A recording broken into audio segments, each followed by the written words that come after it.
السلام عليكم ورحمة الله وبركاته. waxaan salaamayaa ummadda Soomaaliyeed meel kasta ay joogaan. Wacyisalaan waxaan leeyahay reer Puntland hambaliyo baan leeyahay guuleysta. Waan aragnaa inaad ka dul talaabsateen khawaarijtii xag jirka ahayd ee buuraha ku jirtay. In maxay ahayd idin hadda inaad soo afjartaan kaliya inaad ku tumateen waan aragnaa. Siyaasha Puntland baan leenahay hambaliyo intaa ka bacdi maxay ahayd waxay u yimaadeen wadankoodii dhulkoodii oo yimaadeen. waxaan la sheegay leeyahay waa Carab waa Oromo waa ceenkan wadamada kale ka yimi inay dadka islaamada dhulkoodii jooga laayaan aqoonta ka khalmiyaan dhalinyarada oo ay diinta ka khaldaan bay u yimaadeen.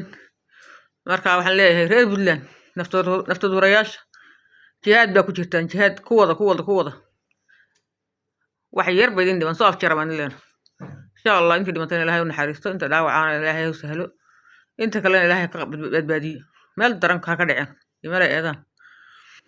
waxaan leeyahay insha Allah hal noqdeen kuwi la waayo inta ka bacdi waxaan leeyahay oo Soomaalidu lama bahay wax hadlayaba Soomaalidu soo gurban jirteen oo maxay ahayd wax dhiiga u shubi jirteen wax wadaan u geyn jirteen wax hadlaya wax xabad baan arkayay intii wadanka joogtay koonfurta inta joogtay baqayso intii kalena maxay ahayd dibadda jirtay maxaa ku dhacay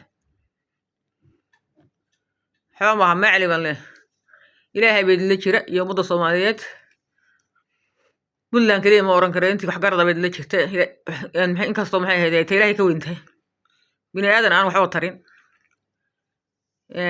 Ilaahay bay ku guulinay insha Allah arrintiinu waa jihaad guuleysta baan leeyahay ku wada. Assalaamu calaykum waraxmatullaahi wabarakaatuh.